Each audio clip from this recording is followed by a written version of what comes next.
इस कार्यक्रम के प्रायोजक हैं श्री निहाल चंद्र जी जैन, श्रीमती अचरज कुमारी जैन, श्री घेवर चंद्र जी जैन, श्रीमती कल्पना देवी जैन, श्रीमती सुनीता जैन, श्री विनय जैन, श्रीमती पूर्वी जैन, जयपुर, राजस्थान। संयम प्रकाश नाम का ये ग्रंथ आचार्य महाराज सूर्य सागर जी साहब द्वारा लिखी गई यह है सुंदर और अनुपम रचना। भव्य जीवों के भावभाग्य से लिखी गई। प्रकरण एक एक बड़े सुंदर हैं, छोटे छोटे से प्रकरण। ध्यान का प्रकरण चल रहा था और काफ़ी चर्चाएं हमने ध्यान के बारे में आप लोगों के बीच में की है। और जयपुर पहुंच गए हैं हम, बहुत लंबे चारों तरफ घूमते फिरते हुए, पूरे दुनिया भर में चक्कर लगाते हुए फिरोजाबाद से अभी बस आप लोगों के सामने सीधे पहुंचते ही आप लोगों से मुलाकात हो गई। तो देखिए, खैर चर्चा चल रही है यहाँ। ध्यान ध्यान ध्यान हो गया ध्यान। अब कई लोग कहते हैं साहब आप ध्यान की बात कर रहे हो, ध्यान की बात कर रहे हो, हमसे तो ध्यान होता ही नहीं है, हमसे तो उपयोग केंद्रित होता ही नहीं है, हमसे तो उपयोग एकाग्र होता ही नहीं है। उपयोग की एकाग्रता के लिए क्या करें हम? कई लोग इस तरह की बातें करते हैं। तो समाज में एक बात चलती है जिसे कहते हैं प्राणायाम। क्या प्राणायाम कह करके पुकारा जाता है, प्राणायाम करो साहब, प्राणायाम करो। तो एक प्रकरण है, आज पूरा करेंगे। प्राणायाम की विधि संबंधी ये प्रकरण यहाँ दिया है। विधि में तो ज़्यादा कुछ उलझने जैसा कुछ है नहीं प्रकरण, लेकिन कुछ है विशेष। प्राणायाम देखिए, पेज नंबर है 642। क्या लिखते हैं वहाँ प्राणायाम के बारे में? प्राणायाम होता क्या है? ये सब अनुलोम विलोम, ये वो दुनिया भर की जो चीज़ें हैं ना, ये सब ये प्राणायाम कहलाती है। नाक से एक सांस से ऐसा सांस खींचा, इधर से निकाला, उधर से गया, रोक लिया, अंदर रोक लिया, पीछे निकालना करना, ये सब ये प्राणायाम की पद्धतियाँ कहलाती है ना। 642 नंबर पेज है।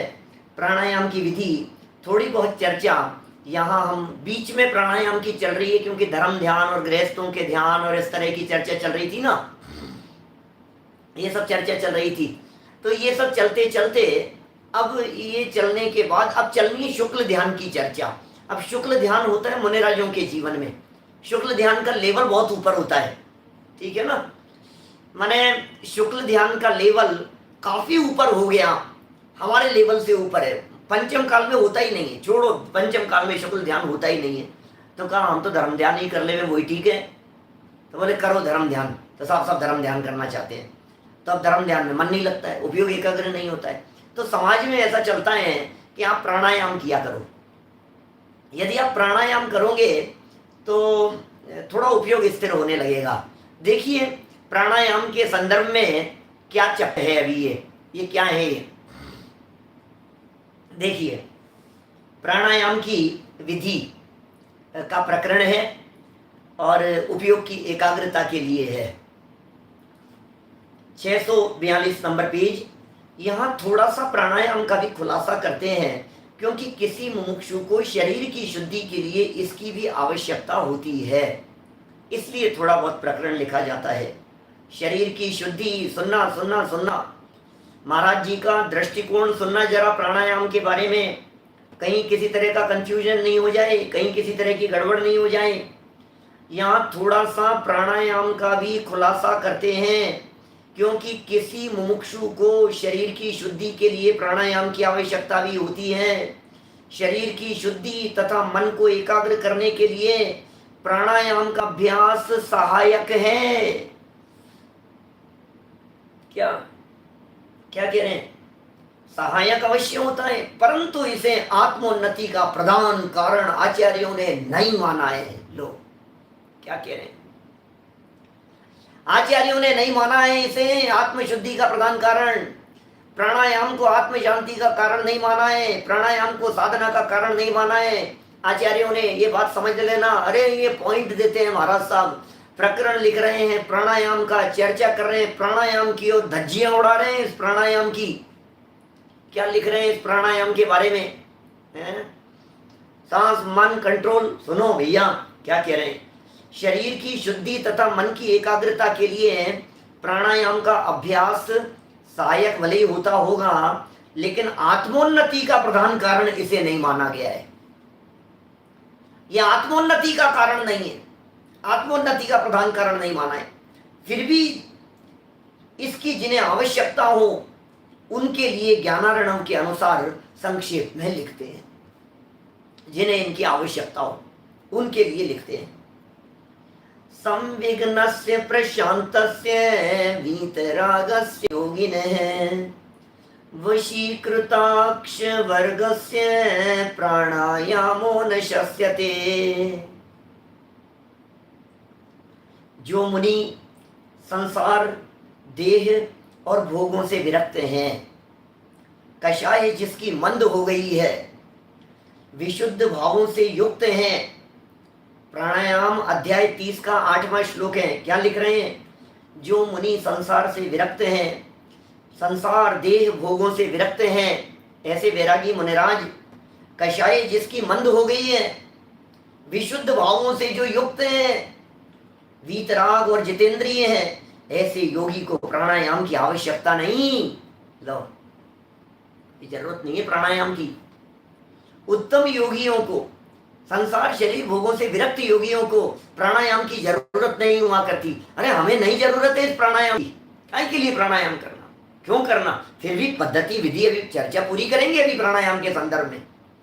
प्राणायाम के बारे में जो बातें हैं, वो बातें जितनी थोड़ी बहुत हैं वे अवश्य यहाँ बतलाएंगे, कुछ अलग हटके बतलाएंगे शास्त्रों के आधार पर। लेकिन यहाँ ये कह रहे हैं ऐसे योगी को जो जितेंद्रिय हैं, जो विशुद्ध भावों से युक्त हैं, जो आनंद का उपभोग करते हैं, अरे जिन्हें संसार में रुचता नहीं है, संसार लगने लगा सार निज ज्ञायक की सुधि आई।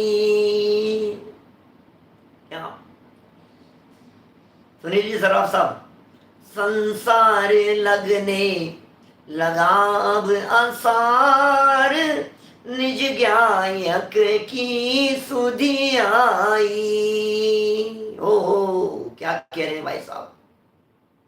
ओह, संसार लगने लगा अब आसार निज ज्ञायक की सुधि आई।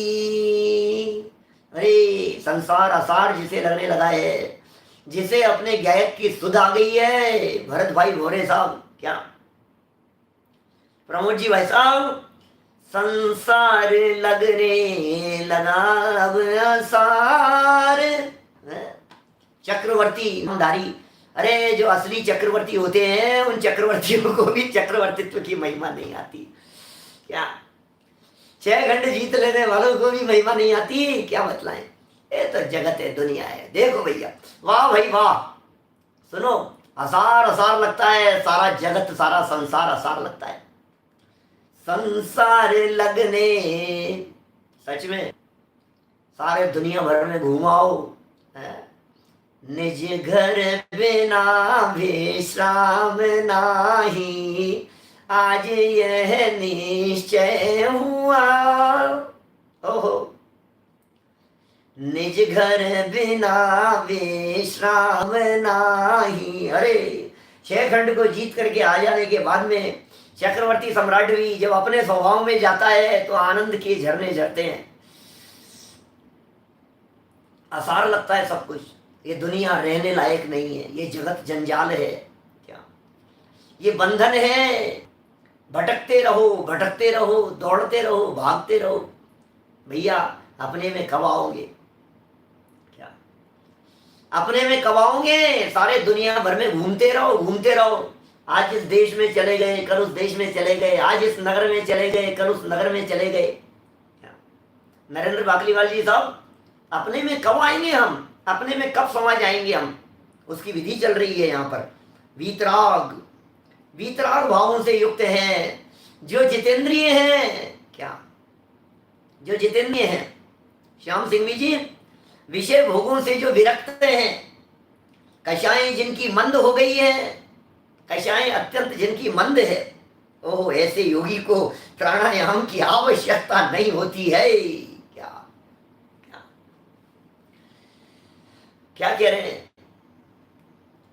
ऐसे योगी को प्राणायाम की आवश्यकता नहीं होती। क्योंकि क्योंकि क्या कह रहे हैं जरा सुनना, इससे कभी कभी आत्म कष्ट होने की संभावना होती है। वाह, आत्म कष्ट होने की संभावना होती है प्राणायाम से।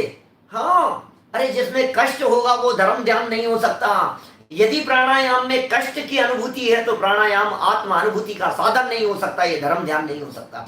अरे प्राणायाम लौकिक सिद्धियों की सिद्धि के लिए तो हो सकता है, शारीरिक अनुकूलता के लिए हो सकता है, देह की स्थिति के लिए हो सकता है, बीमारियों के सुधार के लिए हो सकता है।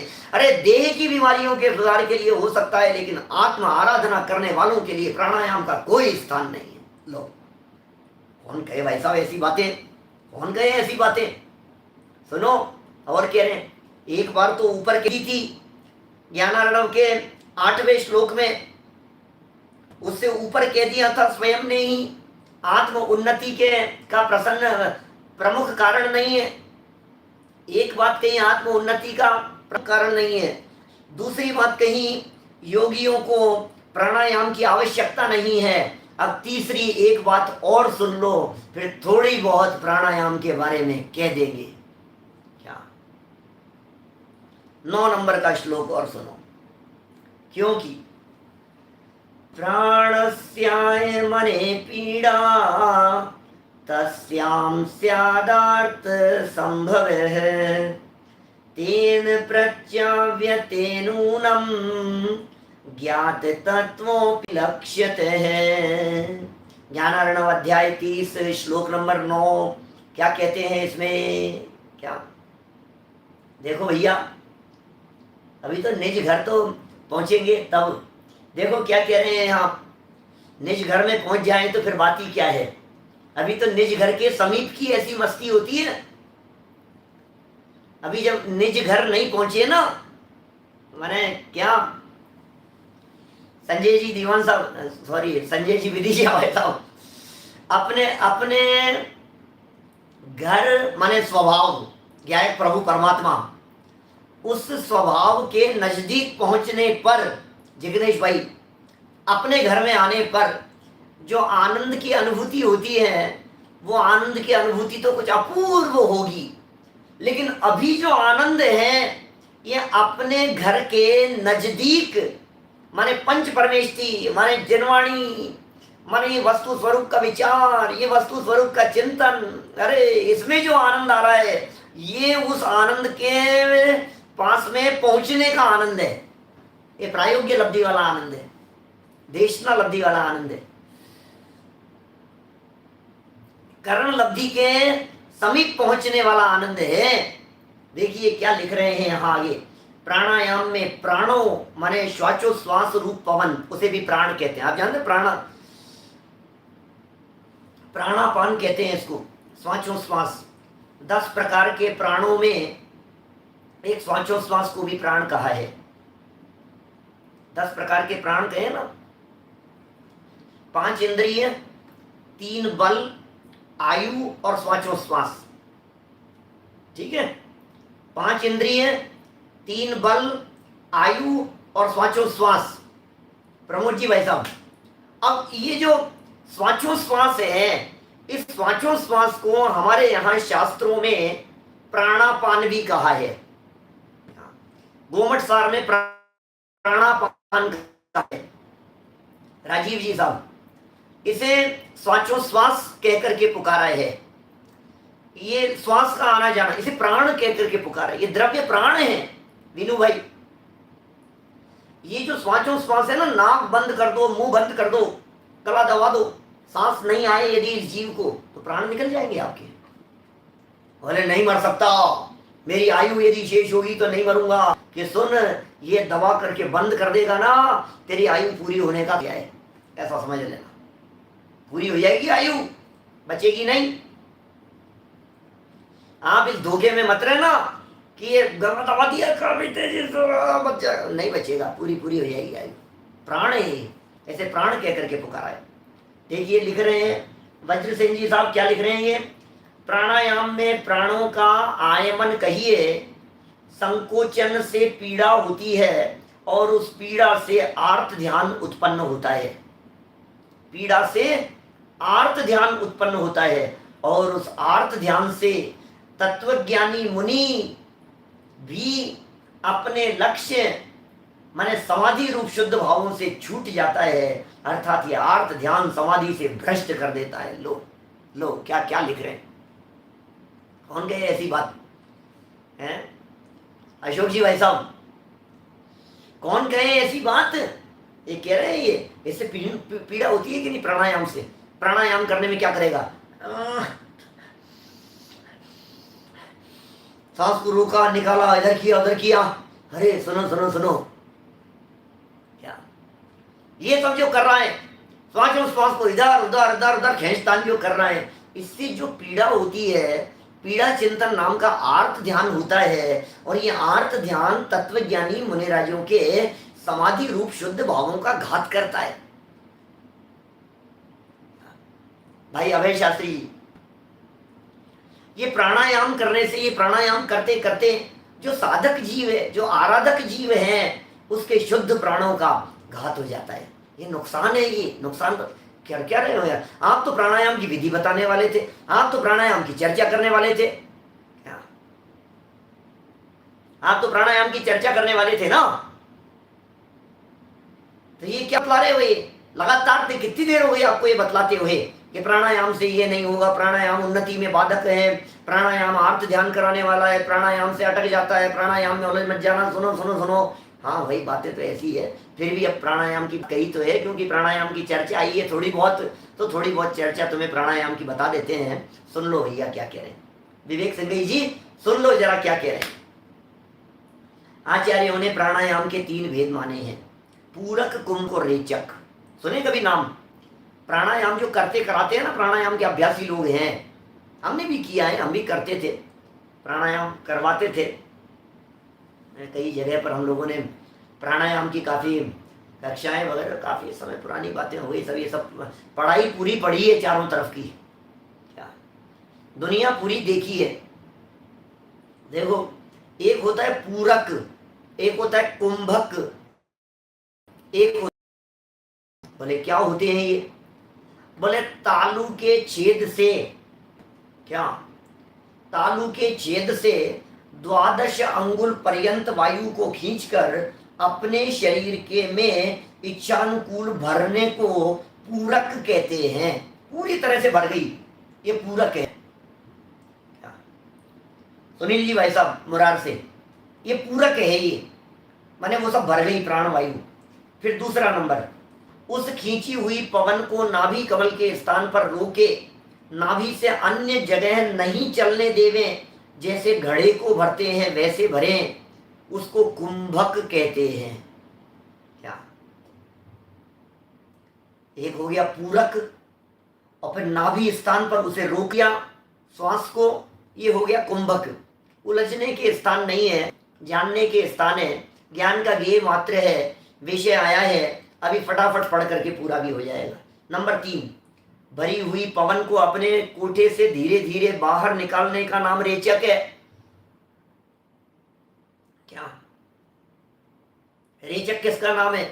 जो पवन भरी हुई थी, क्या अपने स्थान पर श्वास के माध्यम से उसे धीरे धीरे धीरे धीरे बाहर निकालने का नाम रेचक है। आप सोचिए, यदि पूरक ना होवे, कुंभक नहीं होवे, तो रेचक क्या होगा? और रेचक नहीं होवे तो क्या होगा? श्वास अंदर ही अटक जाएगी, अंदर की श्वास अंदर रहेगी, श्वास बाहर नहीं निकली। निकलना भी जरूरी है, लेना भी जरूरी है, निकलना भी जरूरी है, ऐसी स्थिति है।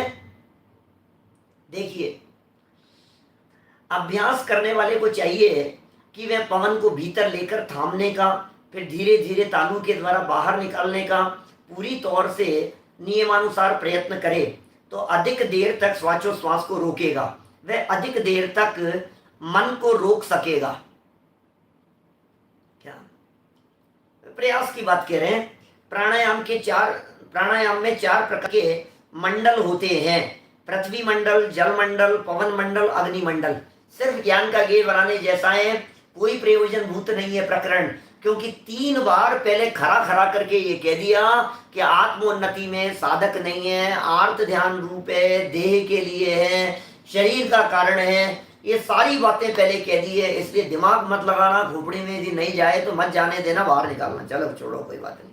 देखो पृथ्वी मंडल में क्या क्या, नासिका के छिद्रों को भले प्रकार भरकर कुछ उष्णता लिए 8 अंगुल बाहर निकलता हो, स्वस्थ चपलता रहित मंद मंद बहता पीले रंग को लिए हुए हो, ऐसा पृथ्वी मंडल का पवन जानना चाहिए। इसका आकार चौकोर होता है। पृथ्वी मंडल चौकोर आकार का है ना, पीले रंग का है, पता नहीं लगता है, थोड़ा बारीकी से अभ्यास करने वाले लोग, प्राणायाम वगैरह कराने वाले लोग जानते हैं। जल मंडल जो त्वरित कहिए शीघ्र बहने वाला, कुछ निचाई को लिए हुए बहता हो, शीतल उज्ज्वल चंद्रमा के समान शुक्ल दीप्त हो, 12 अंगुल बाहर आवे, ऐसे पवन को जल मंडल कहते हैं। वो जल मंडल है। फिर पवन मंडल जो नीले रंग का गोल सब तरफ तिर्यक बहता हो, विश्राम न लेकर निरंतर बहता ही है, तथा 6 अंगुल बाहर आवे, कृष्ण वर्णा शीत तथा उष्ण हो, इस प्रकार के पवन को पवन मंडल कहते हैं। सब शरीर की क्रियाएं हैं जी, देह की क्रियाओं की चर्चा है, जड़ क्रियाओं की बातें कह रहे हैं। कुछ समझदारी वाली बातें आएगी आगे। देखिए अग्निमंडल जो उगते सूर्य के समान रक्त वर्ण हो, ऊंचा चलता हो, त्रिकोणाकार हो, आवर्तों सहित फिरता हुआ ऊपर को आवे, 4 अंगुल बाहर आवे, अति उष्णता सहित हो, ऐसा पवन अग्निमंडल कहलाता है। नासिका द्वारा श्वासोश्वास संचार एवं कर्षण को प्राणायाम कहते हैं। नासिका के 2 छिद्र हैं, बाईं ओर वाला और दाईं ओर वाला। देखो अभी थोड़ी सी बात समझ नहीं कह रहे हैं, ध्यान देना क्या बात है। 2 छिद्र हैं नासिका के, एक लेफ्ट साइड वाला है, एक राइट साइड वाला है, बराबर। अब क्या लिख रहे हैं सुनना, बाईं तरफ वाले स्वर को पिंगला कहते हैं, चंद्र नाड़ी कहते हैं। ये सब बातें शास्त्रों में आई है। द्वादशांग में एक प्राणावाद नाम से पूर्व है, 14 पूर्वों में, मालूम है आपको? प्राणावाद नाम से, प्राणावाय नाम से पूरा का पूरा एक पूर्व ही है, पूरा लिखा हुआ। 11 अंग 14 पूर्व कहे हैं ना, तो पूर्व का नाम है प्राणायाम, प्राणावाय। चर्चा की है बहुत विस्तार से, डिटेल में आई है चर्चाएं, कोई बात नहीं। ज्ञान का विषय, अध्यात्म के रसिया लोगों को ज्ञान का विषय बनाने के लिए बातें कह रहे हैं। बाईं तरफ वाले को चंद्र नाड़ी कहते हैं, पिंगला कहते हैं इसे। अब शुभ अशुभ की चर्चा कर रहे हैं। और दाईं तरफ वाली जो होती है ना, इसे ईड़ा कहते हैं, सूर्य नाड़ी कहते हैं। ये चंद्र नाड़ी है, ये सूर्य नाड़ी है। अब अपने को पकड़ में नहीं आती है, ये पकड़, अभ्यास करो तो पकड़ में भी आती है। हर समय दोनों नहीं चलते हैं, कभी इधर चलता है तो कभी इधर चलता है। ये जो श्वास की जो क्रिया होती है ना, इसमें ऐसा होता है, बैठे बैठे कभी बारीकी से पकड़ने की कोशिश करो तो आप पकड़ पाएंगे कि इस समय मेरा जो श्वास चल रहा है, ये राइट नासिका वाला चल रहा है, इस समय लेफ्ट वाला चल रहा है। ये सूर्य नाड़ी चल रही है इधर वाली, और ये चंद्र नाड़ी चल रही है लेफ्ट वाली। ऐसा ऐसा पकड़ में आता है, कभी कभी पकड़ो तो। अभी इनसे शुभ अशुभ बतला रहे, सुनो। बाईं तरफ स्वर को पिंगला माने चंद्र नाड़ी कहते हैं। मास के शुक्ल पक्ष की प्रतिपदा, द्वितीया, तृतीया, इन दिनों में सूर्योदय समय यह स्वर चलना शुभ है। क्या कह रहे हैं? शुक्ल पक्ष चल रहा हो ना,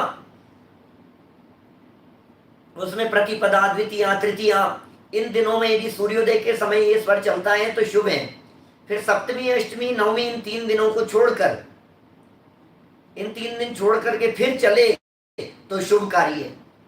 इस कार्यक्रम के प्रायोजक हैं श्री निहाल चंद्र जी जैन, श्रीमती अचरज कुमारी जैन, श्री घेवर चंद्र जी जैन, श्रीमती कल्पना देवी जैन, श्रीमती सुनीता जैन, श्री विनय जैन, श्रीमती पूर्वी जैन, जयपुर, राजस्थान।